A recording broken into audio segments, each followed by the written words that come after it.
Have you ever been hit with one of life's most devastating gut punches, the unimaginable pain of being betrayed by someone close to you?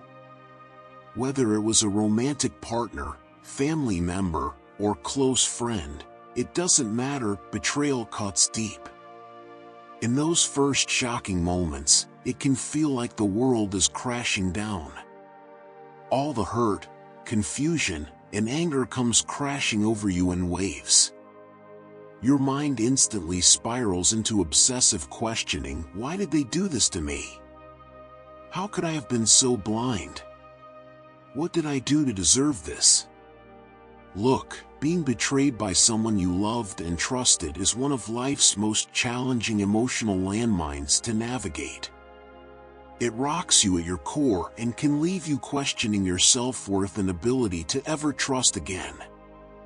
I've been there, and it's an indescribable kind of pain. But here's the good news: while you can't control being betrayed, you can control how you respond to it. The ancient Stoics showed us a path of resilience, wisdom, and emotional emancipation from being consumed by external circumstances. Over the next 5 lessons, we're going to dive deep into 5 key Stoic principles that can help you keep your head above water during this trial by fire. Lesson 1. Today for Lesson 1, we're diving into some deep stuff: how to handle being betrayed by someone you care about using Stoic principles. It's one of the most painful experiences in life, right? Your trust gets shattered and you're left wondering, why me? What did I do to deserve this? But here's the hard truth from Lesson 1: their betrayal says way more about them than it does about you. As Epictetus said, it's not what happens to you, but how you react to it that matters. The Stoics knew that we can't control other people's actions, but we can control our mindset. Imagine this: you're out having an amazing day, feeling on top of the world. Then someone cuts you off in traffic and flips you the bird. You'd probably just think, wow, what a jerk, and keep it moving, right? Because their random rudeness has nothing to do with you as a person. You don't take it personally because you understand it's about them, not you. Well, the same applies to being betrayed. As painful as it is, their actions represent their lack of character, integrity, and loyalty, not any shortcomings of yours. As Marcus Aurelius reminded us, the universe is change, our life is what our thoughts make it.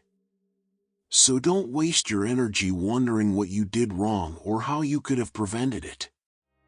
That path leads to self-blame and bitterness.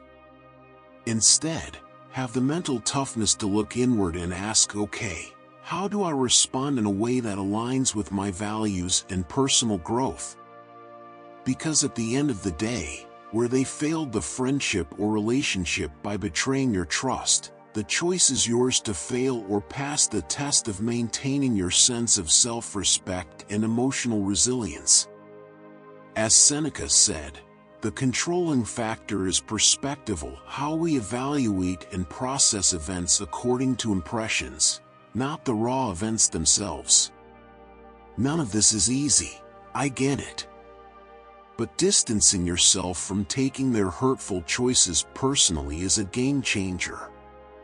It's not about you, it's about the flaws and shortcomings within them that enabled the betrayal. Stay steadfast in acting with integrity, wisdom, and consciousness. Don't let their lapse in judgment, morality, or self-awareness dictate your behavior and mindset.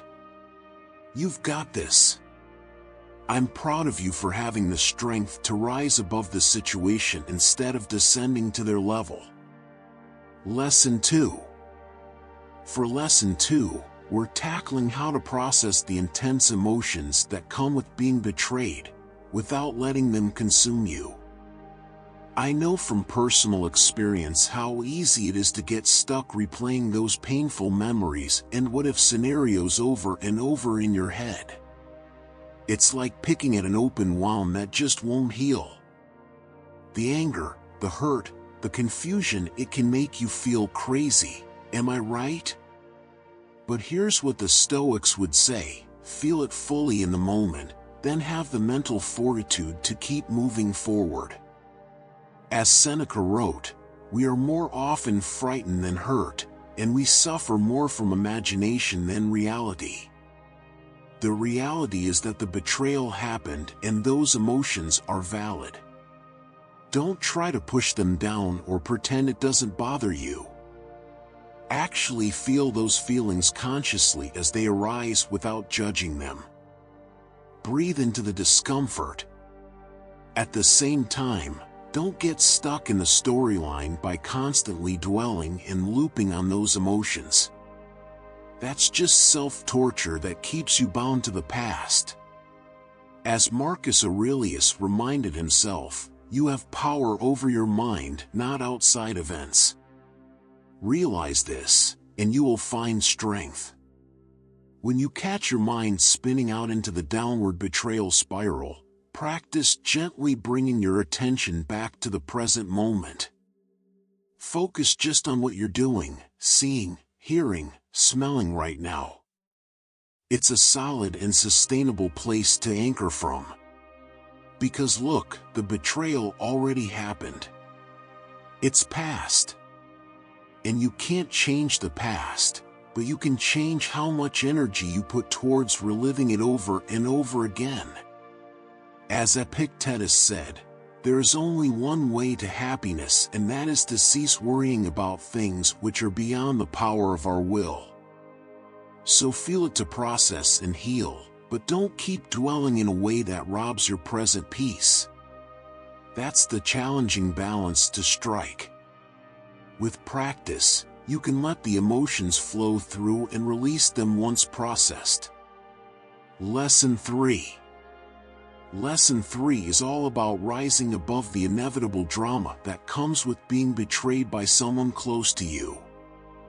I get it, when you've been wronged like that, it's so tempting to retaliate and feed into the conflict. To vent to everyone who'll listen about what an awful person they are. To want to get revenge or at least demand some big dramatic apology to stroke your ego. But here's the reality check from the Stoics: engaging in that toxic back and forth accomplishes nothing positive for you. As Epictetus reminded, sickness is a hindrance to the body, but not to the will, unless the will consents. When you choose to rise above the pettiness and drama, you're the one operating from a position of power and self-control. The betrayer is merely reacting from their basest emotions like a slave to their impulses. As Marcus Aurelius wrote, "How ridiculous and unsettling is he who follows everyone's fancy, instead of following what is truly human reason." Don't be that person who loses their cool and reason over someone else's terrible behavior. Because look, Stoics understand that very few things are under our control. But we can control how we respond to even the most offensive situations. As Seneca said, most things that make us frozen with fear or plunge us violently into fits of anger turn out in the end to be rather trifling. So feel those intense, reactive emotions if you must in the heat of the moment. But then take a pause and lead with your highest self and rationality. Don't get drawn into fruitless anger or retaliation that will just leave you feeling worse.